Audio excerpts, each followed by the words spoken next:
بسم اللہ الرحمن الرحیم.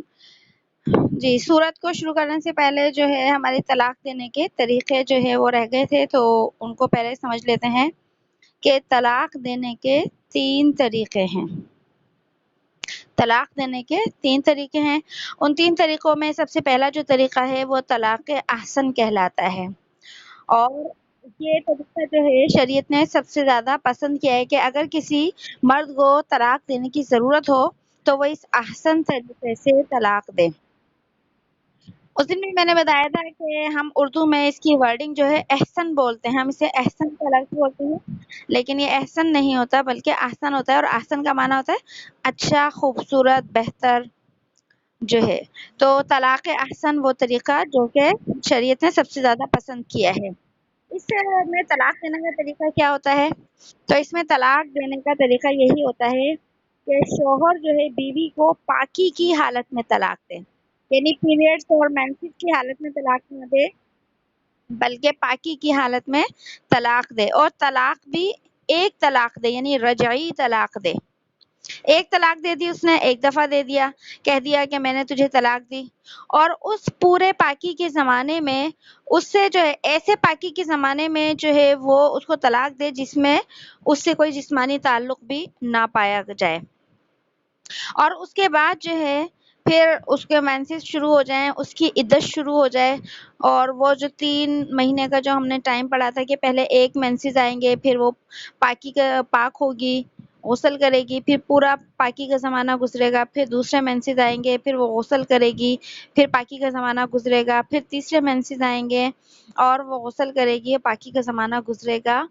تو اس طریقے سے جو ہے اس کی عدت کیا ہو جائے، ختم ہو جائے. صرف اس نے شروع میں جو ایک طلاق دی ہے وہی طلاق اس کی جو ہے کافی ہے.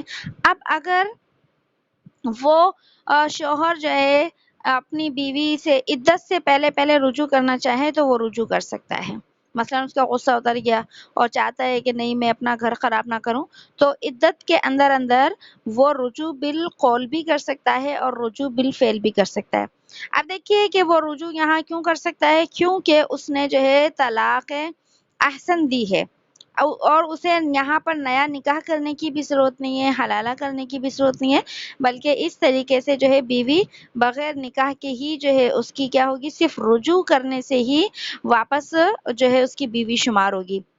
لیکن اگر اس نے عدت کے دنوں کے اندر اس سے رجوع نہیں کیا اور عدت کا پورا زمانہ گزر گیا، ختم ہو گیا، اب اسے ہوش آتا ہے، اب چاہتا ہے کہ نہیں میں اس سے تعلق رکھوں، تو پھر اسے عدت گزرنے کے بعد اس سے دوبارہ سے نکاح کرنا پڑے گا طلاق رجعی میں بھی. تو یہ احسن طریقہ ہے کہ صرف ایک طلاق دے اور پاکی کے زمانے میں طلاق دے. یعنی ساری احسن طلاق کا خلاصہ یہ ہے کہ ایک طلاق دے، وہ بھی طلاق رجعی ہونی چاہیے، اور جو ہے اس کے بعد باقی دوسری تیسری طلاق ہرگز نہ دے. دوسرے نمبر پر آتا ہے طلاق حسن. حسن طریقہ یعنی یہ بھی اچھا طریقہ ہے لیکن اوپر والا اس سے بھی اچھا ہے. طلاق دینے کا دوسرا اچھا طریقہ یہ ہے کہ بیوی کو 3 الگ الگ طہر کے اندر یعنی پاکی کے زمانے میں طلاق دیتا ہے. اوپر والے میں اور نیچے والے میں کیا فرق ہے، یعنی کہ پہلے والے میں اور دوسرے والے میں فرق کیا ہے کہ احسن میں یہ ہے کہ صرف پاکی کے زمانے میں ایک مرتبہ طلاق دیتا ہے اور اس کے بعد کوئی طلاق نہیں دیتا. اور اس دوسرے طریقے میں یہ فرق ہے کہ پہلے جو اس کی پاکی کا زمانہ ہے ایک طلاق دے گا، پھر وہ مینسز آئیں گے، پھر وہ غسل کرے گی، پھر جو دوسری پاکی کا زمانہ شروع ہوگا اس میں اس نے دوسری طلاق دے دی، اور اس کے بعد پھر مینسز آئیں گے، پھر وہ غسل کرے گی، پھر وہ پاک ہوگی، اس کے بعد جو ہے وہ تیسری طلاق دے گا. اس کے اندر بھی کیا ہے کہ اگر اس نے 2 طلاقیں دے دی، پہلی 2 ہو گئی طلاقیں نا، 2 دفعہ دے دی، تو اگر وہ واپس اس کو اپنی بیوی رکھنا چاہتا ہے تو نیا نکاح کر لے، اور جو ہے اس کو حلالے کی یہاں پر بھی کوئی ضرورت نہیں ہے. اور اگر عدت گزرنے کے بعد کچھ مہینوں کے بعد وہ نکاح کرنا چاہتا ہے تو کچھ مہینوں کے بعد بھی اسے صرف نکاح ہی کرنا ہوگا، حلالے کی یہاں پر بھی کوئی ضرورت نہیں ہوگی. اچھا جی، تیسرے طریقے میں خلاف سنت طریقہ. خلاف سنت طریقہ، اچھا بلکہ یہ جو میں نے ابھی دوسرا طریقہ بتایا نا، اس کے اندر تین طلاقیں دے رہا ہے. اس کو میں کنفرم کر کے بتاؤں گی کہ اگر 3 اس نے دے دیں تو آخر میں حلالہ ہوگا یا نہیں، اس بات کو ابھی تھوڑا سا میں کنفرم کروں گی. باقی اگر عدت کے اندر اندر وہ جو ہے اسے نکاح کرنا چاہتا ہے تو اس وقت حلالے کی ضرورت نہیں ہوگی. تیسرا طریقہ ہے خلاف سنت طریقہ. خلاف سنت طریقہ یہی ہے کہ ایک ہی وقت میں اکٹھی 3 طلاقیں دے دے. ایک ہی وقت میں 3 طلاقیں دے دے تو یہ جو ہے چاہے تو 3 جملوں میں طلاقیں دے دے. مثلاً کہے میں نے تجھے طلاق دی، میں نے تجھے طلاق دی، میں نے تجھے، 3 جملے ہو گئے الگ الگ، جب بھی 3 طلاقیں ہو جائیں گی، اور یہ خلاف سنت طریقہ ہے. اور اگر یوں کہتا ہے، ایک ہی جملہ استعمال کرتا ہے اور کہتا ہے میں نے تجھے 3 طلاقیں دی، جب بھی 3 طلاقیں ہو جائیں گی، یہ بھی خلاف سنت طریقہ ہے. اور یہ وہ طریقہ ہے جس کے اندر عورت کو حلالے کرنے کی ضرورت ہوتی ہے اگر وہ پہلے شوہر سے نکاح کرنا چاہے. ٹھیک ہے، تو یہ 3 طریقے تھے. آپ ریکارڈنگ کے اندر دوبارہ سن لیجئے گا تو انشاءاللہ آپ کو یہ اچھے طریقے سے سمجھ میں آ جائیں گے. رواحہ، حذیفہ دیکھنا دروازے میں کون ہے؟ حذیفہ دیکھو ماسی ہوگی، جلدی جا. دیکھیے، اعوذ باللہ من الشیطان الرجیم، بسم اللہ الرحمن الرحیم. سورۃ الطلاق کی پہلی آیت. یا ایھا النبی، اے نبی، اذا طلقتم النساء، جب تم طلاق دو عورتوں کو، فطلقوہن، پس تم طلاق دو ان کو، لعدتہن، ان کی عدت پر، واحصوا العدۃ، اور شمار کرتے رہو، گنتے رہو عدت کو، واتقوا اللہ ربکم، اور ڈرو اللہ سے جو تمہارا رب ہے. لا تخرجوہن، نہیں نکالو ان کو یا مت نکالو ان کو، ان عورتوں کو، من بیوتہن، ان کے گھروں سے، ولا یخرجن، اور نہیں نکلیں وہ، الا ان یاتین، مگر یہ کہ، الا مگر ان یہ کہ، یاتین، وہ لے کر آئیں یا کریں، بفاحشۃ مبینہ، کھلی بے حیائی، وتلک حدود اللہ، اور یہ حدود ہیں اللہ کی، یہ اللہ کی حدود ہیں. ومن یتعدی، اور جو شخص، یتعدی، تجاوز کرے، توڑ دے، آگے بڑھے، کوئی بھی معنی ہو سکتے ہیں، اور جو شخص توڑ دے حدود اللہ، اللہ کی حدود کو، فقد ظلم نفسہ، پس تحقیق ظلم کیا، نفسہ، اس نے اپنے آپ پر، اپنے نفس پر. لا تدری لعل اللہ، نہیں خبر تجھ کو، لا تدری، نہیں جانتا تو، لعل اللہ، شاید کہ اللہ، یحدث، پیدا کر دے، بعد ذالک، اس طلاق کے بعد، امرا، کوئی نئی صورت، کوئی نئی بات، کوئی نیا معاملہ. تو شروع میں ہم نے اس کے متعلق سمجھ لیا تھا کہ طلاق کا جو ہے دین اسلام کے اندر طلاق اور نکاح کے معاملات کی کیا اہمیت ہے. اس جو آیت کریمہ کو اللہ رب العزت نے یا ایھا النبی کے ساتھ شروع کیا ہے، تو اس کا مطلب یہ ہے کہ اس آیت کے بعد جتنے بھی آنے والے احکام ہیں وہ نبی علیہ الصلوۃ والسلام کے لیے بھی ہیں، اور تمام امت جو ہے ان احکام کے اندر شریک ہے، یعنی تمام اس امت کے مردوں کے لیے یہی ایک حکم ہے. اور جو ہے وہ کیا حکم ہے کہ اللہ نے یہاں پر مردوں کو طلاق دینے کا اختیار تو دیا ہے کہ وہ طلاق دے دیں، لیکن اللہ نے طلاق دینے میں مردوں کو ایک قانون کا پابند بنایا ہے، اور اس قانون کی پاسداری کرنا ان مردوں کے لیے ضروری ہے. اگر وہ مرد ان قانون کی پاسداری نہیں کریں گے تو اللہ نے ان کو یہی فرمایا کہ گویا کہ وہ اللہ کی حدود کو کیا کر دیں گے، توڑ دیں گے. تو اس آیت کے اندر اللہ رب العزت نے جو ہے وہ کچھ حکم دیے ہیں. پہلا حکم کہاں سے شروع ہوتا ہے؟ فَطَلِّقُوهُنَّ لِعِدَّتِهِنَّ، پس تم طلاق دو ان کو پس تم طلاق دو ان کو ان کی عدت پر۔ اب یہاں پر طلاق کے بارے میں تو ہم نے سمجھ لیا کہ طلاق کی کتنی قسمیں ہیں اور طلاق کے کتنے طریقے ہیں۔ یہاں ایک لفظ آ رہا ہے عدت۔ عدت شریعت کی اصطلاح میں عدت کسے کہا جاتا ہے؟ تو عدت وہ زمانہ ہوتا ہے، وہ مدت ہوتی ہے یا وہ ٹائم پیریڈ ہوتا ہے جس میں عورت ایک شوہر کے نکاح سے تو نکل جاتی ہے لیکن وہ کسی دوسرے سے بھی نکاح نہیں کر سکتی۔ عدت اس زمانے کو کہتے ہیں جس میں عورت اپنے شوہر کے نکاح سے تو نکل جاتی ہے لیکن اس زمانے کے اندر وہ کسی دوسرے آدمی سے بھی نکاح نہیں کر سکتی۔ اس مدت کو ہی شریعت میں عدت کا زمانہ کہا جاتا ہے۔ اب کوئی عورت اپنے شوہر کے نکاح سے دو طریقے سے نکل جاتی ہے، یعنی کہ عورت اور مرد کا جو نکاح ختم ہوتا ہے وہ دو طریقے سے ختم ہوتا ہے۔ نمبر ایک کہ شوہر مر جائے۔ اگر شوہر مر جاتا ہے تو پھر جو ہے اس کی جو عدت ہوتی ہے اس کو عدت وفات کہا جاتا ہے۔ اور عورت کی عدت وفات دو طرح کی ہوتی ہے۔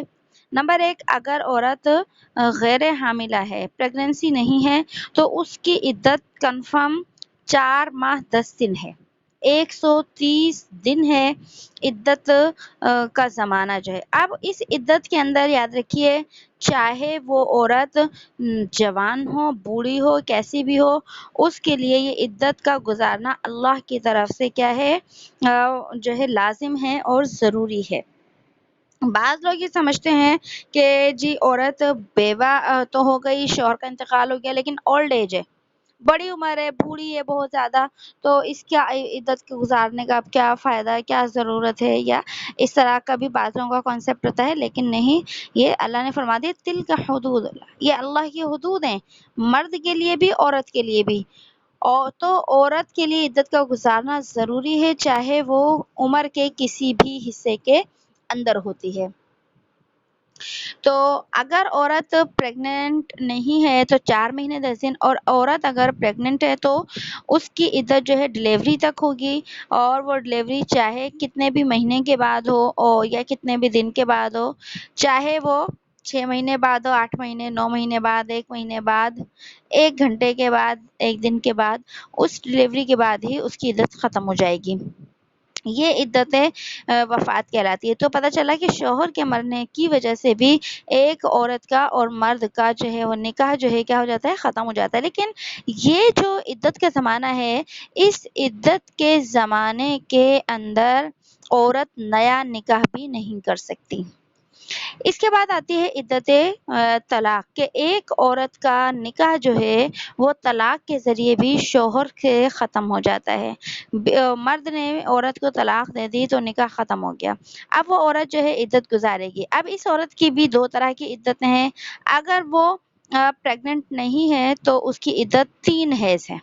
اگر اس کی عمر ایسی ہے کہ اسے حیض آتا ہے، مینسز آتے ہیں، تو اس کی عدت مینسز سے ہی شمار ہوگی، چاہے وہ مینسز جو ہے مہینے میں آئے، 1.5 مہینے میں آئے، ایک دفعہ 2 مہینے میں آئے، لیکن جو ہے 3 پیریڈز اس کے گزریں گے اور وہ ان سے پاک ہوگی تو عدت خود بخود ختم ہو جائے گی۔ اور اگر عورت ایسی ہے جس کو پیریڈز نہیں آتے کسی بیماری کی وجہ سے یا اولڈ ایج ہونے کی وجہ سے بھی جو ہے اسے مینسز نہیں آتے، تو اس کی جو عدت ہے وہ 3 مہینے کاؤنٹ، یعنی 90 دن کی عدت بنے گی، اور 90 دن کے بعد وہ عورت اس کی عدت خود بخود ختم ہو جائے گی۔ اور اگر شوہر نے طلاق دے دی اور عورت پریگننٹ ہے تو اس کی عدت بھی وضع حمل کہلاتی ہے، یعنی ڈلیوری کے بعد اس کی عدت خود بخود ختم ہو جائے گی۔ تو اس کے اندر جو ہے یہ عدت جو ہے اللہ نے اس عدت کو یہاں پر بیان کیا ہے۔ اچھا، صحیح بخاری و مسلم شریف کے اندر حضرت عبداللہ بن عمر رضی اللہ تعالیٰ عنہ کی ایک روایت ہے کہ انہوں نے اپنی بیوی کو حیض کی حالت میں طلاق دے دی، تو حضرت فاروق اعظم رضی اللہ تعالیٰ عنہ نے اس کا ذکر رسول اللہ صلی اللہ علیہ وسلم سے کیا، تو آپ سخت ناراض ہوئے، سخت ناراض ہوئے اور پھر آپ نے کیا فرمایا کہ ان کو چاہیے کہ حیض کی حالت میں دی ہوئی طلاق سے رجوع کر لیں اور پھر اسے اپنی زوجیت میں رکھیں، یعنی بیوی بنا کر رکھیں، یہاں تک کہ حیض سے وہ پاک ہو جائے، اور پھر اس کے بعد حیض آئے، اس حیض سے پاک ہو جائے۔ اس وقت اگر طلاق دینا ہی ہے تو طہر میں طلاق دے۔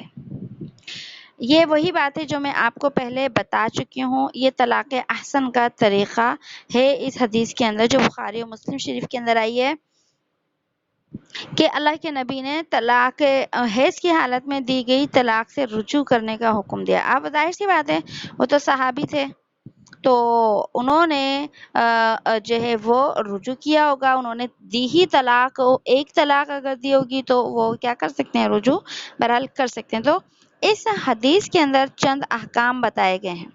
نمبر 1 یہ کہ حیض کی حالت میں طلاق دینا ہی کیا ہے، حرام ہے۔ حیض کی حالت میں طلاق دینا ہی حرام ہے۔ نمبر 2 اگر کسی نے اپنی بیوی کو حیض کی حالت میں مینسز میں طلاق دے دی تو اس سے رجوع کرنا واجب ہے، رجوع کرنا واجب ہے۔ لیکن دیکھیں اب کون آدمی رجوع کر سکتا ہے، جس نے طلاق احسن دی ہوگی، بیوی کو صرف ایک طلاق دی ہوگی، طلاق رجعی دی ہوگی، تو وہی تو رجوع کر سکتا ہے۔ باقی اگر کسی نے طلاق بائن دے دی اور اگر طلاق مغلظ دے دی تو وہ تو رجوع کر ہی نہیں سکتا۔ تو یہ حکم صرف کس کے لیے ہے، جس نے طلاق رجعی دی ہو۔ اور تو اس کے اندر جو ہے ہمیں یہ حکم پتہ چلتا ہے کہ جب عورت کو طلاق دینا ہو تو پھر کیا کرو کہ پاکی کی حالت میں طلاق دو، اسے جو ہے وہ ناپاکی کی حالت میں طلاق نہ دی جائے۔ اس کے بعد دوسرا حکم جو اس قرآن کریم کی آیت کے اندر آیا ہے وہ آیا وَأَحْصُوا الْعِدَّةَ، اور شمار کرو عدت کے دن، گنتے رہو عدت کے دن۔ عدت اس آیت کا مطلب یہی ہے اور اس کا حکم بھی یہی ہے کہ عدت کے دنوں کو اہتمام کے ساتھ یاد رکھنے کی ضرورت ہے۔ ایسا نہ ہو کہ بھول کر جو ہے وہ بھول ہو جائے، مرد سے ہو جائے یا عورت سے ہو جائے کہ عدت ختم نہیں ہوئی ہے اور سمجھ لیں کہ عدت ختم ہو گئی، عدت سے پہلے ہی عورت کو گھر سے باہر نکال دیا، یا عورت خود ہی جو ہے عدت کے وقت کو پورا کرنے کے بجائے جو ہے یہاں سے نکل کر کہیں اور چلی جائے، اپنے بھائی کے گھر چلی جائے، شوہر باپ کے گھر چلی جائے، تو اس لیے جو ہے عدت کے دن جو ہے مرد اور عورت دونوں ہی یاد رکھیں گے، لیکن یہ خاص طور پر ذمہ داری جو ہے وہ مرد کو دی گئی ہے، لیکن اس میں عورت بھی کیا ہے، شامل ہے۔ اور خاص طور پر مرد کو تلقین اس لیے کی گئی کہ مرد جو ہے ان کے اندر غفلت کم ہوتی ہے اور عورتوں میں غفلت جو ہے وہ زیادہ ہوتی ہے، بھول چوک زیادہ ہوتی ہے، لیکن یہ عمومی طور پر ہوتا ہے۔ اکثر مرد ایسے ہوتے ہیں جو کہ زیادہ ذمہ دار ہوتے ہیں، لیکن بعض اوقات ایسا ہوتا ہے کہ بہت سے مرد لاپرواہ ہوتے ہیں لیکن عورتیں بہت زیادہ سمجھدار ہوتی ہیں۔ تو اس میں دوسرا حکم جو ہے وہ عدت کو شمار کرنے کے بارے میں آیا ہے۔ پانی لے کر آنا تھوڑا۔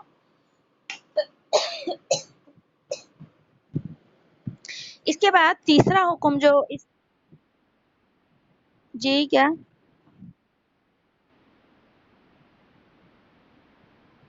جی جی جن کو مینسز نہیں آتے، بعض ہوتے ہیں ایسی خواتین ہوتی ہیں بیماری کی وجہ سے جوانی میں بھی ان کو مینسز نہیں آتے، تو ان کے لیے بھی یہی مسئلہ ہے، اور جو اولڈ ایج ہو جائیں اس کی وجہ سے اگر نہیں آتے، دونوں صورتوں میں تو جو ہے وہ 90 دن بنیں گے، کم کرو 90 دن بنیں گے جی۔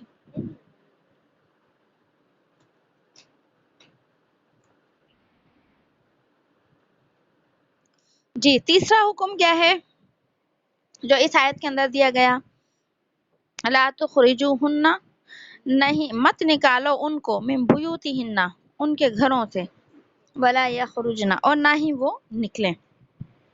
بیوت یہاں پر گھر مراد ہے، مکان مراد ہے، کہ جب تک جو ہے ان کے گھروں سے، اچھا دیکھیں قرآن نے کیا کہا، ان کے گھروں سے مت نکالو، یعنی عورتوں کے گھروں سے نہ نکلے. حالانکہ عورت کو تو طلاق ہو گئی، مرد کہتا ابھی تیرا گھر نہیں ہے. لیکن شریعت کیا کہہ رہی ہے، قرآن کریم کی آیت کیا بتا رہی ہے کہ قرآن کریم کی آیت یہ کہہ رہی ہے کہ تم ان کو ان کے گھروں سے نہ نکالو. یعنی یہ ابھی بھی عورتوں کا گھر ہے. یہ ہننا جو ضمیر لکھی ہوئی نظر آ رہی ہے نا، بیوتی ہننا، یہ جو ضمیر ہے اس سے پتہ چل رہا ہے کہ جو ہے یہ ابھی عورتوں کا گھر ہے. اب عورتوں کا گھر ہونے کا مطلب کیا ہے یہاں پر؟ اس کا مطلب یہ ہے کہ جب تک عدت کا زمانہ نہیں گزر جاتا، اللہ نے ان کو اس گھر میں رہنے کا حق عطا کیا ہے، اور تم یہ حق ان سے نہیں چھین سکتے. تم یہ حق ان سے نہیں چھین سکتے. اور جو ہے عورتوں کو بھی یہ حکم دیا ہے ولا یخرجنا، اور تم نہ نکلو. کہ عورت چاہے کہ بھئی میں مرد رکھنے کے لیے تیار ہے، عورت چاہے میں نہیں رہتی یہاں پر، تو عورت کو بھی اللہ نے پابند کر دیا کہ تیری کوئی مرضی نہیں چلے گی یہاں پر، تو یہاں سے نہیں نکل سکتی. اور مرد کو بھی اللہ نے پابند کر دیا کہ تیری کوئی مرضی نہیں چلے گی، تو اس کو ابھی گھر سے نہیں نکال سکتا.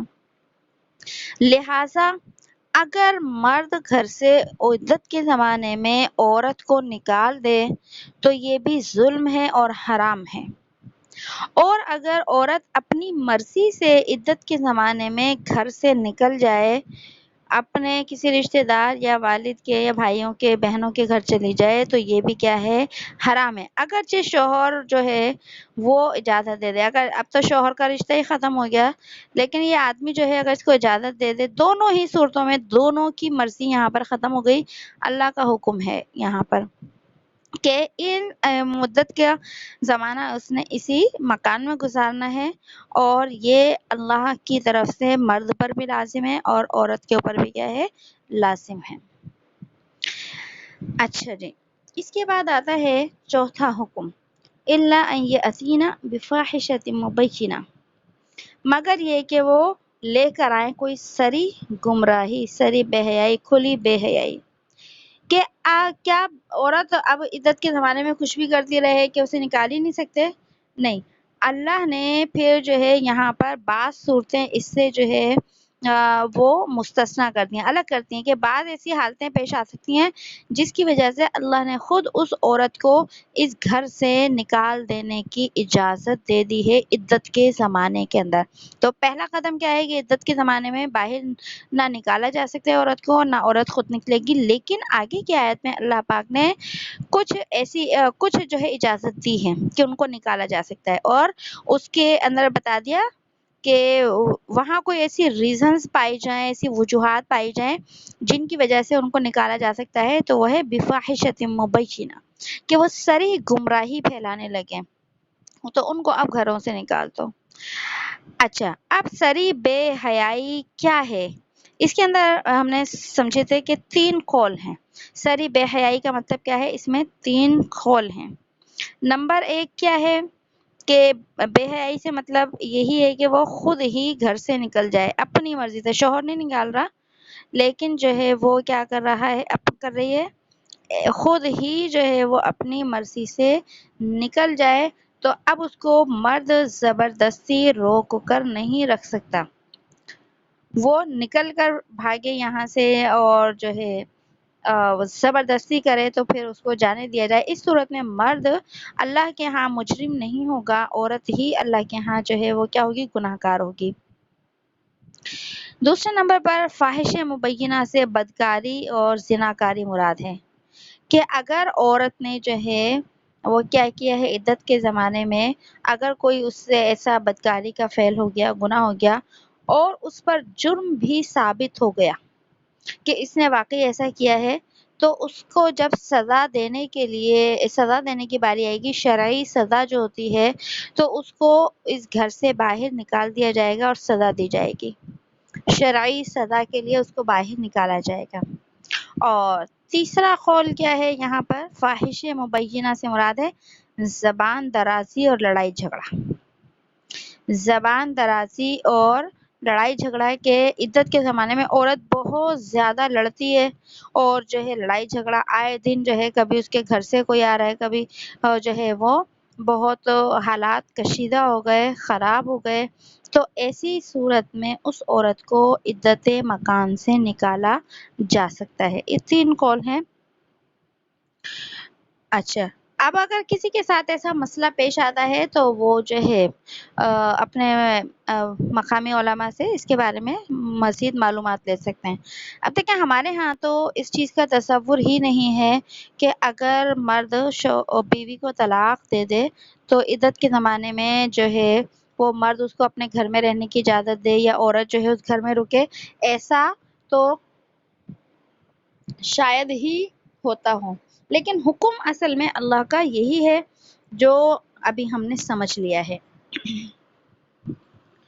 سمجھ میں آ گیا اتنا؟ یہ وہی ہے جو اس دن بھی ہم نے سمجھ لیا۔ اچھا ٹھیک ہے، اب اس سے آگے جو ہے اللہ پاک کیا فرما رہے ہیں کہ یہ جو اللہ نے جو ہے احکام 4 حکم ہم نے سمجھ لیے، اس کے بعد اللہ فرماتے ہیں وَتِلْكَ حُدُودُ اللَّهِ، یہ اللہ کی کیا ہے؟ حدود ہیں۔ اللہ کی حدود سے مراد کیا ہے؟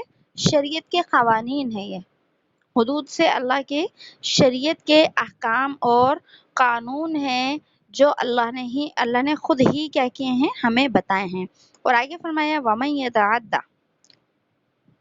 جو شخص اللہ کے حدود میں جو ہے وہ تجاوز کرے، یعنی ان حدود کی خلاف ورزی کرتا ہے، جو ابھی ہم نے سمجھ لیے کہ عدت کے زمانے کو یاد نہیں رکھتا، کم و بیش کرتا ہے، عورتوں کو زبردستی گھر سے نکالتا ہے یا عورتیں خود نکل جاتی ہیں یا کھلی بے حیائی کرتی ہیں، یہ ساری اللہ کی حدود ہیں، اور جو ہے جو ایسا کرتا ہے، خلاف ورزی کرتا ہے، فقط ظلم نفسہ، تو اس نے اپنی جان پر جو ہے کیا کیا؟ ظلم کیا ہے۔ یعنی کہ انسان جب شریعت کی مخالفت کرتا ہے تو یہ حقیقت میں جو ہے شریعت اسلام کا کچھ نہیں بگاڑ سکتا، دین کا کچھ نہیں بگاڑ سکتا، اللہ کا کچھ نہیں بگاڑ سکتا، اللہ کے پاک پیغمبر کی پیاری سنتوں کا کچھ نہیں بگاڑ سکتا، بلکہ اللہ نے فرمایا ظلم نفسہ، کہ اس نے تو اپنی جان پر ہی کیا ہے؟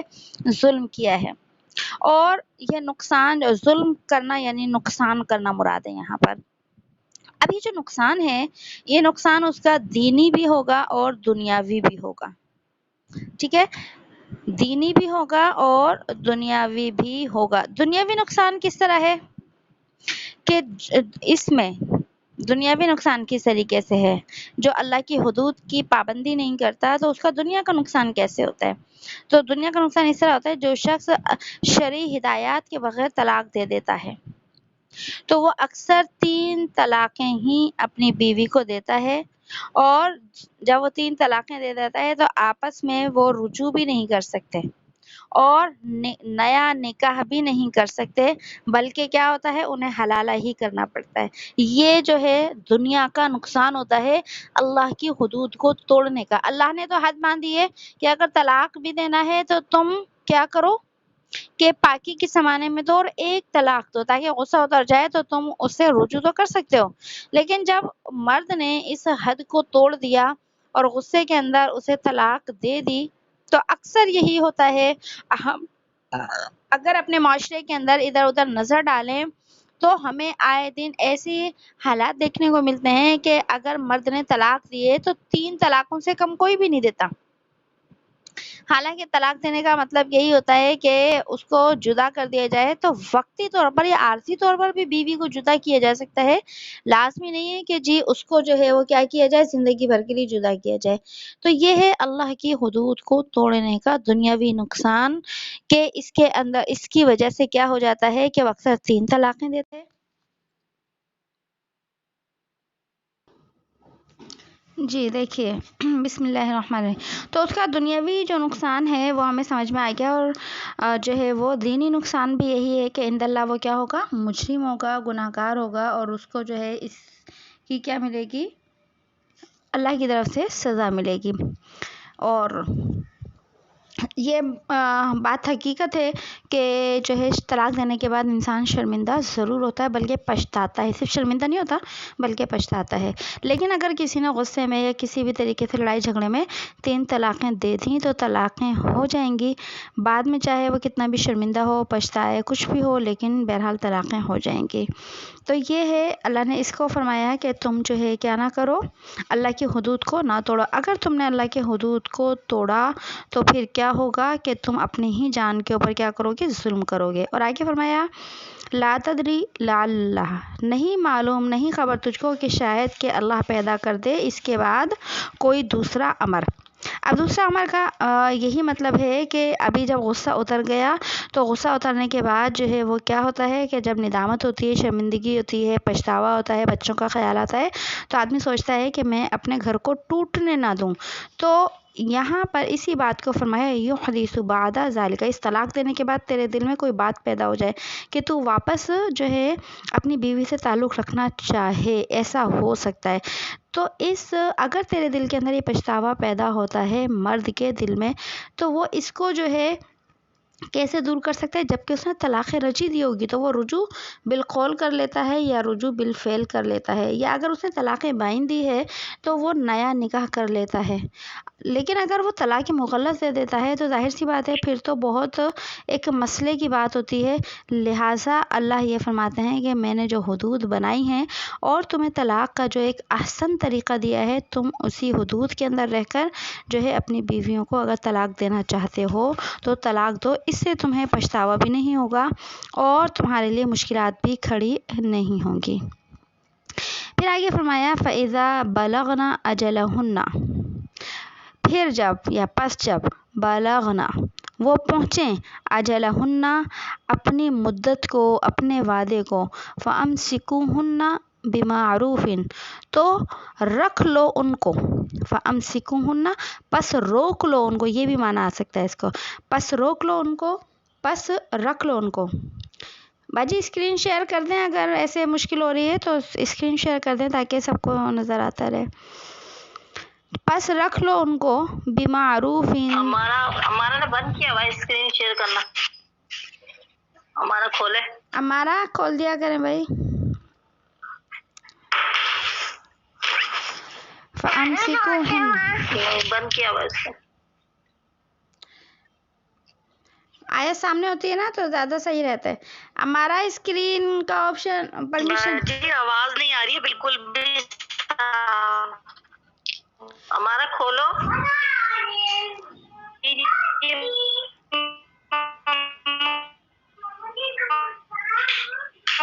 اسکرین کھول دو ہمارا۔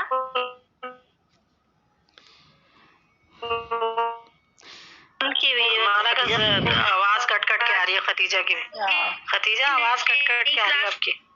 جی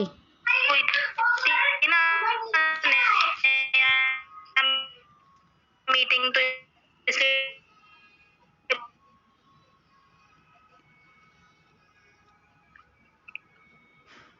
چلو کوئی مسئلہ نہیں، ختیجہ کھول دیا ہے۔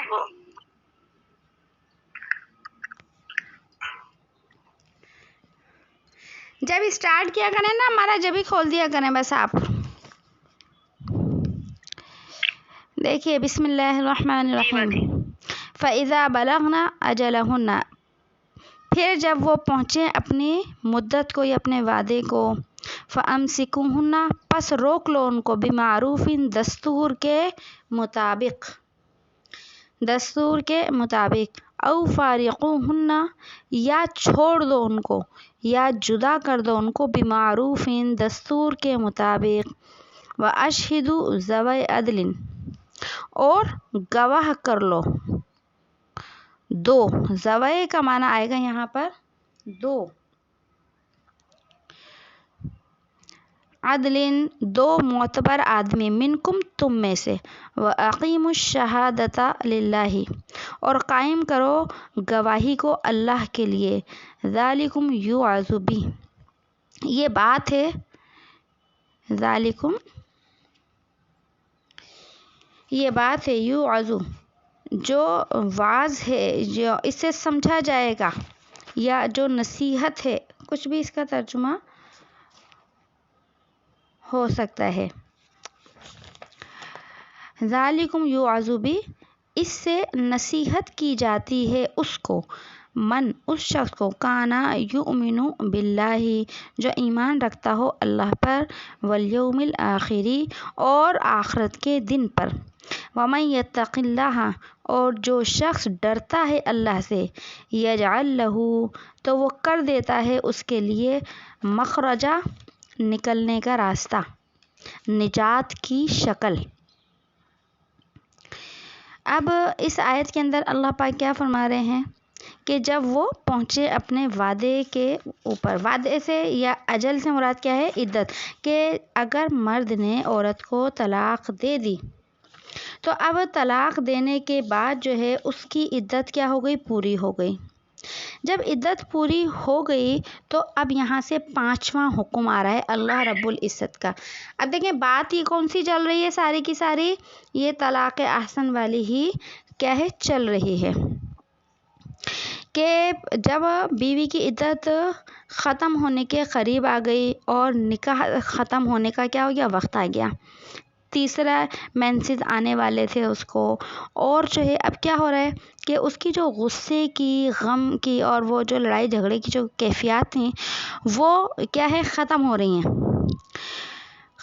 تو اللہ فرما رہے ہیں کہ تم ایک دفعہ اس بیوی کو ساری زندگی جدا کرنے سے پہلے سوچ لو، ایک دفعہ اور سوچ لو کہ اس کو تم نکاح میں رکھنا چاہتے ہو یا اس کو بالکل جو ہے نکاح سے ختم کر کے ہمیشہ کی جدائی کی چاہتے ہو۔ دونوں صورتیں ہیں کہ اگر تم اس کو واپس رکھنا چاہتے ہو تو دستور کے موافق رکھ لو، فَإِذَا بَلَغْنَ أَجَلَهُنَّ، جب وہ پہنچ جائے اپنی عدت کو، یعنی عدت پوری ہونے والی ہے، ابھی ہوئی نہیں ہے، ہونے والی ہے، فَأَمْسِكُوهُنَّ، پس روک لو ان کو، بِمَعْرُوفٍ، دستور کے مطابق۔ دستور کے مطابق کا مطلب یہی ہے کہ تم یا تو ان سے رجوع بالقول کر لو یا پھر تم کیا کر لو؟ رجوع بالفعل کر لو۔ لیکن شریعت نے رجوع بالفعل کو پسند نہیں کیا یہاں پر، بلکہ شریعت نے رجوع بالقول کو ہی پسند کیا ہے۔ اور کل ہم نے سمجھ لیا تھا کہ رجوع بالقول کے اندر جو ہے وہ 2 لوگوں کو کیا کرے گا؟ گواہ بنائے گا، اپنے میں سے 2 لوگوں کو گواہ بنا لے، 2 معتبر آدمیوں کو گواہ بنا لے کہ ٹھیک ہے میں نے اپنی بیوی کو غصے میں طلاق دے دی تھی، لیکن اب جو ہے میں اپنی بیوی سے کیا کر رہا ہوں؟ رجوع کر رہا ہوں، تاکہ ان گواہوں کی وجہ سے مرد بھی پابند ہو کہ اس کو گھر سے نہ نکال سکے، اور عورت بھی پابند ہو کہ وہ گھر سے باہر نہ نکل سکے۔ تو اس کا یہ معنی ہے، یہ مطلب ہے فَأَمْسِكُوهُنَّ بِمَعْرُوفٍ کا، کہ اس کو روک لے، لیکن یہ عدت سے پہلے ہوگا۔ اور جو ہے اگر وہ بالکل نہیں چاہتے، نہ بیوی رکنا چاہتی اس کے گھر میں، نہ شوہر رکھنا چاہتا، تو دوسری صورت بتائی، اگر نہیں رکھنا چاہتے فارقوہن، تو تم ان کو جدا کر دو اپنے آپ سے، بمعروف، دستور کے مطابق، کہ عدت پوری ہو گئی، اب نکاح ختم ہو گیا۔ اب جب نکاح ختم ہو گیا تو دونوں کی جو ہے وہ کیا کر دی؟ اب تعلق ختم ہو گیا، تو اب یہ بیوی جو ہے، وہ عورت جو ہے وہ چلی جائے گی یہاں سے۔ تو شریعت نے کہا کہ جب تم اس کو رخصت کرو تو اچھے طریقے سے رخصت کرو۔ معروف کا جو ہے وہ قید لگا دی، معروف کی جو قید لگائی ہے، یا جو یہ آپ کو بمعروفین کا لفظ نظر آ رہا ہے، اس کا مطلب کیا ہے؟ اس کی مراد کیا ہے؟ اس کی مراد یہ ہے کہ اگر تم اس کو جو ہے دیکھیں، بمعروفین کے اندر دونوں جگہ پر یہ لفظ ہے، فَأَمْسِكُوهُنَّ کے بعد بھی بمعروفین آپ کو نظر آ رہا ہے، اور فَارِقُوهُنَّ کے بعد بھی بمعروفین نظر آ رہا ہے۔ اس کا کیا مطلب ہے؟ پہلے فَأَمْسِكُوهُنَّ والا سمجھ لیں کہ اس کو اگر تم روکنا چاہتے ہو اور واپس اپنی بیوی بنا کر رکھنا چاہتے ہو تو دستور کے مطابق رکھو۔ دستور کے مطابق ایک بات تو یہی ہے کہ گواہ بنا لو، اپنے رجوع کرنے پر کیا کر لو؟ گواہ بنا لو، اور گواہ بنانے کے بعد اس کو اپنی جو ہے گھر میں رکھنے کے بعد زبانی یا عملی طور پر کوئی ایذا نہ پہنچاؤ، کہ بات میں تانے دو، اور جو ہے اس کو کیا کرو؟ ہاتھ سے یا کسی بھی طریقے سے جو ہے وہ ایذا پہنچاؤ، یہ ہے۔ اور اس کے ساتھ ساتھ اس کے اوپر جو ہے احسان بھی نہ جتاؤ، ٹھیک ہے؟ احسان بھی نہ جتاؤ کہ مثلاً کہ میں نے تو تجھے واپس اپنے گھر میں رکھ لیا، ورنہ جو ہے در بدر کے دھکے کھاتی پھرتی، تیرے بھائی بھی تجھے نہیں رکھتے، تیرا باپ بھی تجھے نہیں رکھتا، اور میں نے تو تجھے رکھ لیا ہے تو میرا احسان ہے، اس طرح کی باتیں احسان نہ جتاؤ۔ اور اس کے ساتھ بمعروفین کے اندر کیا ہو گیا، دیکھیں ایک تو پھر سمجھ لیں بمعروفین کا مطلب کیا ہے کہ اگر تم اسے روک رہے ہو، ایک تو یہ کہ اس کو اس رجوع کرنے پر گواہ بناؤ، نمبر 2 اس کو واپس کوئی زبانی تکلیف نہ دو، جسمانی کوئی تکلیف نہ دو، اس کے اوپر کوئی احسان نہ جتاؤ، اور اس کے ساتھ ساتھ اگر وہ عورت جو ہے جس غلطی کی وجہ سے اسے طلاق دی ہے، اگر وہ اپنی زندگی میں دوبارہ وہ غلطی کرتی ہے تو شوہر یہ جو ہے وہ اپنے دل کے اندر نیت کرے کہ میں اس غلطی کے اوپر کیا کروں گا، صبر کرنا چاہیے مجھے، اگر میں صبر نہیں کروں گا تو واپس مجھے طلاق دینا پڑے گی۔ تو یہ ہے معاملہ، یہ مطلب ہے بمعروفین کا، کہ اگر رکھنا ہے تو بھی دستور کے مطابق رکھو۔ اور اگر فرمایا کہ اگر ان کو جدا اگر بیویوں کو کرو تو بھی کیا کرو، دستور کے مطابق کرو۔ اب جدا کرنے میں دستور کا طریقہ کیا ہے، تو یہ کہ تم اگر ان کو جدا ہی کر رہے ہو، نکاح ختم ہو گیا، تو ان کو ذلیل کر کے اپنے گھروں سے نہ نکالو، ان کو بے عزت کر کے ان کے گھروں سے نہ نکالو، ان کے باپ بھائیوں کو بے عزت کر کے برا بھلا کہہ کر اپنے گھر سے نہ نکالو، بلکہ ان کو حسن اخلاق کے ساتھ گھروں سے نکالو، کیونکہ کسی وقت میں یہ تمہاری کیا رہی ہے، بیوی رہی ہے، اور ہو سکتا ہے تمہارے بچوں کی کیا ہو، یہ ماں بھی ہو۔ اس وجہ سے جو ہے ان کو اچھے اخلاق کے ساتھ رخصت کرو۔ اور اسی طرح قرآن کریم کی دوسری آیت سے یہ بات بھی پتہ چلتی ہے کہ چلتے وقت اس کو کپڑے کا کوئی جوڑا دے دیا جائے، یہ مستحب ہے کہ جب وہ گھر سے رخصت ہو تو کم از کم اس کو اور کچھ نہیں دے سکتے تو کپڑے کا ایک جوڑے کا ذکر آتا ہے کہ کپڑے کا ایک جوڑا اسے دے دیا جائے۔ تو یہ ہے دستور کے موافق جو ہے وہ جدا کرنا، کہ انہیں ذلیل نہ کیا جائے، اس کے خاندان رشتہ دار گھر والوں کو بے عزت نہ کیا جائے، اور جو ہے اسے کم از کم کپڑوں کا ایک جوڑا دے دیا جائے۔ اور آگے فرمایا جی 4 بج گئے بجے۔ ہاں چلیں ابھی تھوڑا سا میں اس کو مکمل کرتے ہیں، پھر انشاءاللہ کلاس ختم ہوگی۔ وَأَشْهِدُوا، اور تم گواہ بنا لو 2 معتبر آدمیوں کو، یہ وہی ہے جو میں بتا چکی ہوں کہ اگر تم جو ہے وہ کیا کرتے ہو، رجوع کرتے ہو تو 2 آدمیوں کو کیا کر لو، گواہ بنا لو۔ اور پھر آگے کیا فرمایا، وَأَقِیمُوا الشَّهَادَةَ مِنکم تک کا مطلب ہے گواہ بنا لو۔ اب آگے فرمایا وَأَقِیمُوا الشَّهَادَةَ لِلَّهِ، اور قائم کرو گواہی کو اللہ کے لیے۔ اس کا کیا مطلب ہے، اللہ کے لیے جو ہے وہ گواہی کو قائم کرو۔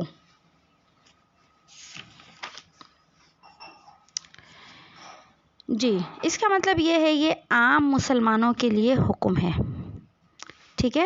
اچھا اس سے پہلے اوپر سمجھ لیں کہ وَأَشْهِدُوا ذَوَيْ، کہ تم کیا کرو، 2 مسلمانوں میں سے 2 لوگوں کو کیا کر لو، گواہ بنا لو، یا تو 2 آدمیوں کو گواہ بنا لیا جائے، ٹھیک ہے، یہ 2 آدمیوں کو گواہ بنا لیا جائے، یا ایک مرد کو اور ایک عورت کو کیا کر لیا جائے، گواہ جو ہے وہ بنا لیا جائے۔ اس کا فائدہ کیا ہوتا ہے، اس کا فائدہ یہی ہوتا ہے کہ جو ہے وہ آئندہ زندگی کے لیے آسانی ہوتی ہے، اور جو ہے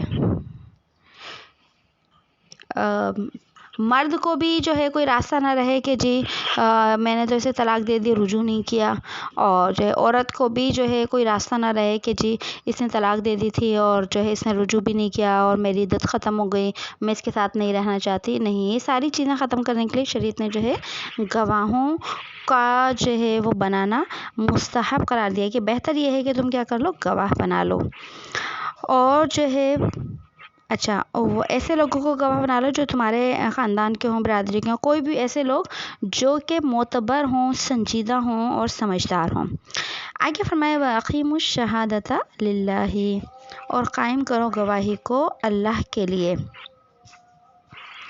اللہ کے لیے گواہی کو قائم کرو، مطلب یہ کہ اگر کوئی شخص ایسے معاملات کے اندر جو ہے گواہ بنتا ہے، مثلا یہاں عام لوگوں کا طلاق دینے والا تو کوئی دوسرا ہے، لیکن کوئی شخص اپنے کسی رشتہ دار کے ایسے معاملات میں کیا بن گیا، گواہ بن گیا، رجعت کے اندر جو ہے وہ گواہ بن گیا۔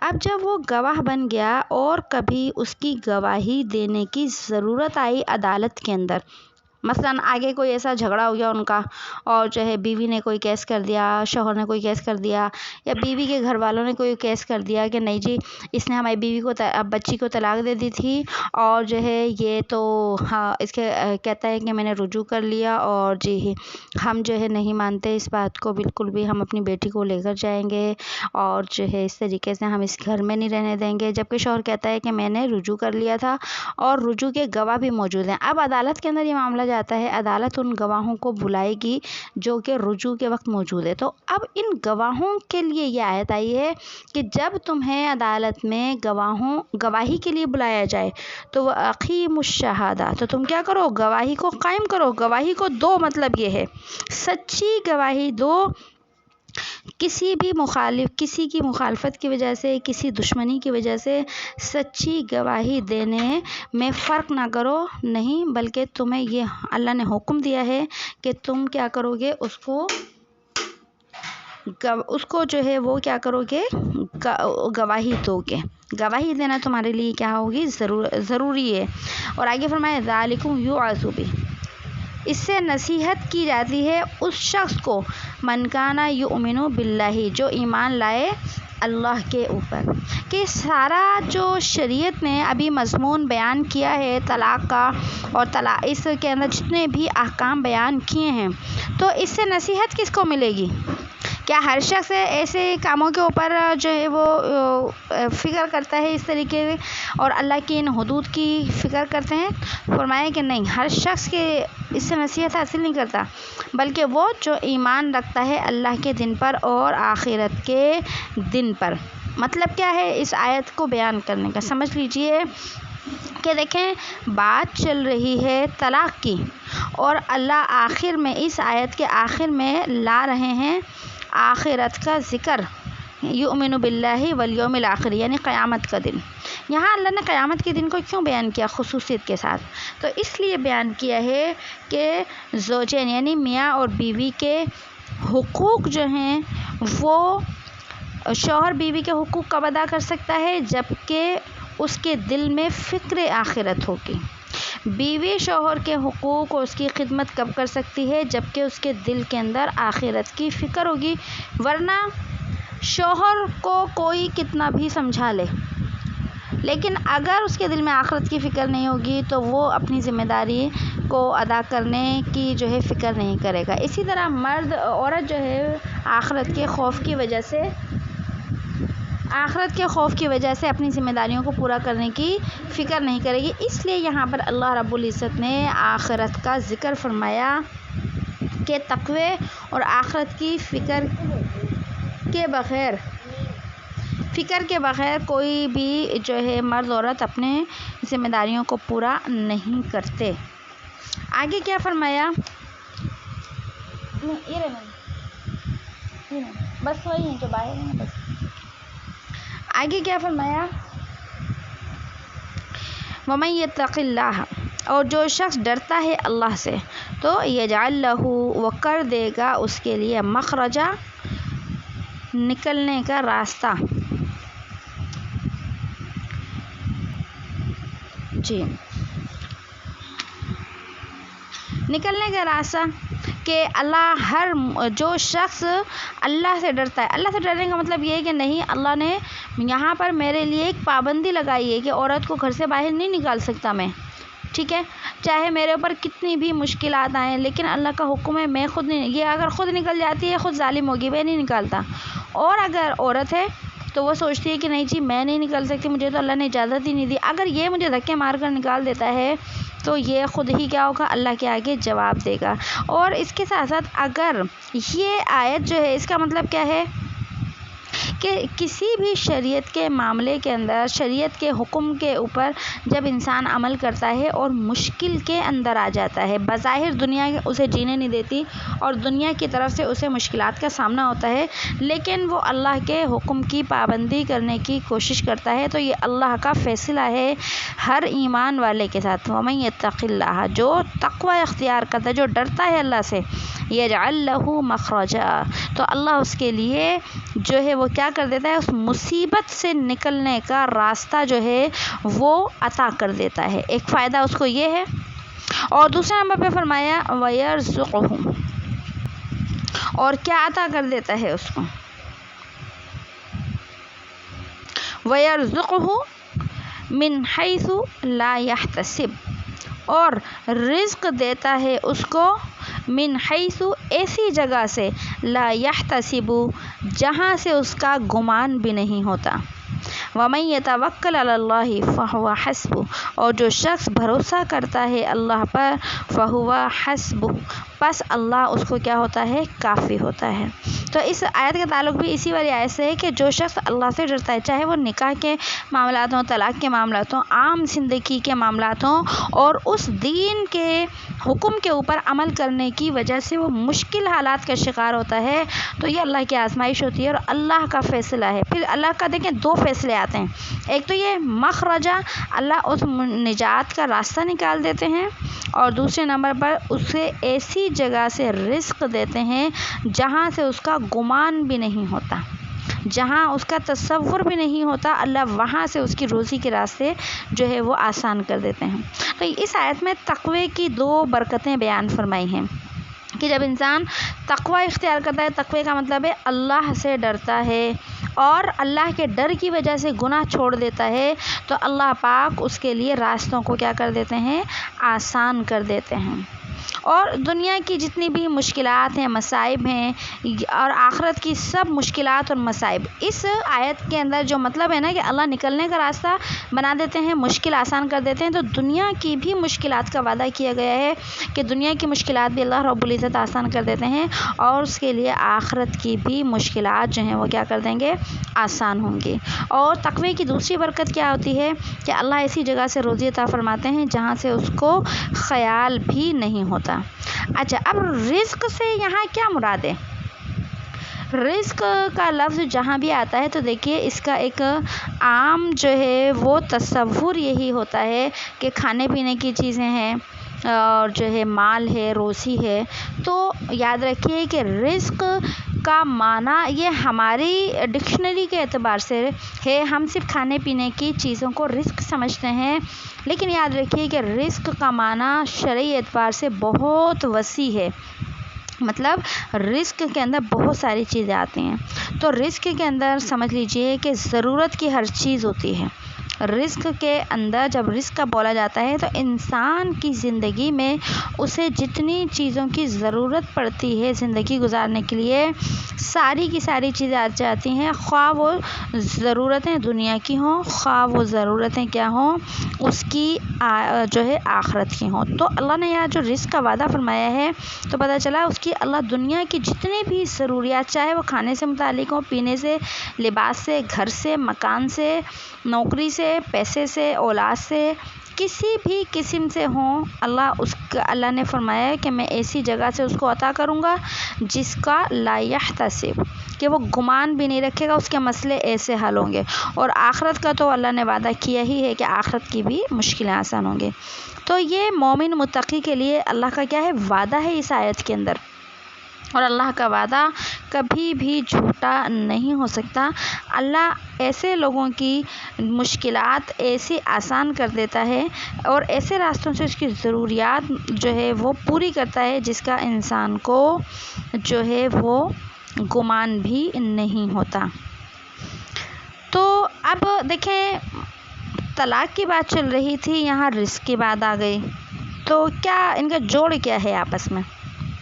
ان کا جوڑ یہ ہے کہ دیکھیں اگر طلاق دینے والا شوہر اور بیوی، ایک کی غلطی ہوتی ہے ایک کی نہیں ہے، کبھی دونوں کی غلطی ہوتی ہے، بہرحال ان میں سے جو بھی تقوی اختیار کرنے والا ہوگا، مرد تقوی اختیار کرتا ہے یا بیوی تقوی اختیار کرتی ہے، تو اللہ پاک طلاق اور طلاق کے بعد جو پیش آنے والے جو مشکل اور تکلیفیں ہیں اس سے بچا لیں گے۔ اگر طلاق دی لیکن اس کے اندر ڈرتے رہے، طلاق کو مطلب احسن طریقے سے دیا، اور اسی کے ساتھ ساتھ اگر اسے اپنے نکاح میں رکھا تو بیوی کو بعد میں ذلیل نہیں کرتا، تکلیفیں نہیں پہنچاتا، احسان نہیں جتاتا، اور اگر بیوی کو اپنے نکاح سے نکال دیا تو اس کو خوش اخلاقی کے ساتھ جو ہے اس کو اپنے گھر سے رخصت کیا، کبھی اس کو بے عزت نہیں کیا، اس طریقے کے اللہ نے جو حدود ابھی ہمیں بتائی ہیں، اگر وہ شخص ان حدود کی پاسداری کرتا ہے تو طلاق کے بعد جو مشکل حالات انسان کی زندگی میں آ جاتے ہیں اللہ پاک جو ہے ان کو کیا کریں گے، ان تکلیفوں سے نجات دیں گے، اور مرد کو اس کے مناسب دوسری بیوی عطا کر دیں گے، اور عورت کو اس کے مناسب جو ہے دوسرا شوہر عطا کر دیں گے۔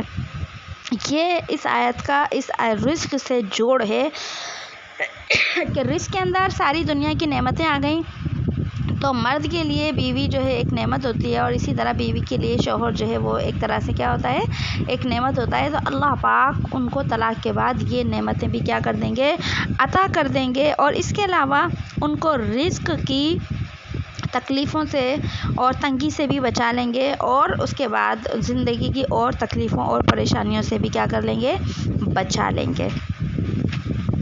بس آج کا سبق اتنا ہی رکھتے ہیں ہم، تاکہ جو ہے آپ کو جو ہے زیادہ نہ ہو جائے، کیونکہ اس کی تشریح زیادہ ہے، اس لیے آپ اس کو مزید اچھے طریقے سے سمجھنے کے لیے جو ہے ریکارڈنگ کو سن لیجئے، تاکہ انشاءاللہ جو ہے اس کو بہتر طریقے سے سمجھ میں آ جائے۔ ٹھیک ہے، تو انشاءاللہ باقی کا سبق ہم کل پڑھیں گے۔ اب دعا پڑھ لیجیے۔ یہ جو آیت تھی نا یہ ختیجہ، جی جی وَمَن يَتَّقِ اللَّهَ يَجْعَل لَّهُ مَخْرَجًا وَيَرْزُقْهُ مِنْ حَيْثُ لَا يَحْتَسِبُ، جی یہ یہاں سے لے کے وَمَن يَتَّقِ اللَّهَ سے لے کے اور قدرہ شعین قدرہ تک کہتے ہیں کہ اگر کسی کے روزی کی پریشانی ہو کہ مطلب اور اس کے رزق نہ ہو تو وہ کثرت سے اگر اس کی تلاوت کرے تو اللہ تعالیٰ ایسی جگہ سے اس کو رزق دیتا ہے کہ جہاں سے وہ اس کا تصور بھی نہیں کر سکتا، مطلب اس طرح کو اس کا جی ہوتا ہے۔ سبحان اللہ، واقعی یہ آیت ایسی ہے کہ اللہ کا وعدہ ہے اس کے اندر، اور جہاں یہ بھی ہماری استاد نے بتائی تھی، اور ماشاءاللہ باجی میں نے تجربہ کیا تھا جی کہ میں نے پڑھی تھی یہ، تو اس زمانے میں میرے ایسے حالات تھے کہ بھئی سمجھے آپ اس زمانے میں میرے پاس 5 روپے بھی نہیں ہوا کرتے تھے، ایسا وقت آ گیا تھا۔ جی تو بس لیکن یہ اللہ تعالیٰ نے اس طرح کیا تھا کہ 250 روپے ہفتہ میں میرا گزارا ہوتا تھا۔ اللہ تعالیٰ نے اتنی برکت دی۔ بے شک اللہ کا وعدہ جھوٹا نہیں ہو سکتا کبھی بھی، اللہ کا وعدہ گیہوں پہ بھی پرت کے کہتے ہیں دم کر کے چڑیوں کو ڈالے نا تب بھی ہوتا ہے۔ جی بالکل، اور یہ واقعی یہ آیت ایسی ہے کہ اس کا بہت سے لوگوں نے جو ہے تجربہ کیا ہے کہ اس کو جب پڑھا جائے تو اللہ پاک رزق کی بہت برکت عطا فرماتے ہیں، اور اسی طریقے سے جی اگر ہم کہیں کہ وہی آپ نے بتایا نا کہ رزق ہر طرح کا ہوتا ہے، کہ جیسے اولاد کی صورت میں، شوہر کی صورت میں، جی بیوی کی بالکل صورت میں، ہر طرح سے نعمت جس طرح نعمت جی، ہاں۔ اور اسی طرح ہم اپنے گھریلو کسی معاملات کے اندر مشکل کا شکار ہوں اور ہمیں سمجھ نہ آ رہا ہو ہم نے کیا کرنا ہے، ہمیں کوئی راستہ نظر نہیں آ رہا ہو، بعض اوقات ہم ایسی حالات کا شکار ہو جاتے ہیں کہ ہمیں چاروں طرف سے راستے بند نظر آ رہے ہوتے ہیں، اس وقت بھی یہ آیت کثرت سے پڑھنی چاہیے۔ اللہ ایسے راستے ہمارے لیے کھول دیتے ہیں کہ ہمارا دھیان اور تصور بھی اس طرف نہیں جا سکتا، اور بس یقین کامل ہمارا ہونا چاہیے، اور اللہ کے کلام میں بہت زیادہ برکت ہے۔ باجی یعنی باجی یہ آسانیوں کے لیے ہے، جی یہ آسانیوں کے لیے، جی آسانیوں کی زندگی میں آسانی، جیسے یہ ہے رب اشرح لی صدری ویسر لی امری واحلل عقدۃ من لسانی یفقہوا قولی، یہ بھی ذرا انہی حالات کے لیے ہے جب کوئی راستہ نظر نہ آ رہا ہو تو اللہ تعالیٰ راستہ بنا دیتے ہیں جو ہمارے لیے بہتری والے ہوں۔ جی بہتری والے ہوں، صحیح۔ اللہ پاک ہم سب کو عمل کی توفیق عطا فرمائے۔ دعا پڑھ لیجئے، بسم اللہ۔ باجی یہ جو آیت رخصی آنٹی نے کہا، رخسانہ آنٹی نے کہا، یہ والی پڑھنے کا کوئی طریقہ ہے کیا؟ نہیں ورد ہوتا ہے اس کا، چلتے پھرتے پڑھ لیں، کثرت سے مطلب زبان کو ڈسکنیکٹ ہو جائے گی۔ جی البتہ اگر مینسز کی حالت ہے تو آیت پڑھنے سے احتیاط کی جائے۔ جی ویسے باقی کے زمانے میں ہم چلتے پھرتے لیٹے بیٹھے کام کرتے ہوئے ہم جو ہے کسی بھی طرح اس آیت کو ورد کر سکتے ہیں، اس کا ورد یعنی کہ مسلسل پڑھ سکتے ہیں ہم اس کو۔ جی ٹھیک ہے، صحیح، ٹھیک ہے، دعا پڑھ لیجئے، بسم اللہ الرحمن الرحیم، سبحان اللہ و بحمدہ، سبحانک اللہم و بحمدک، نشہد ان لا الہ الا انت، نستغفرک و نتوب الیک، سبحان ربک رب العزت عما یصفون، والسلام علی المرسلین، والحمد للہ رب العالمین۔ السلام علیکم۔ السلام علیکم ورحمۃ اللہ وبرکاتہ۔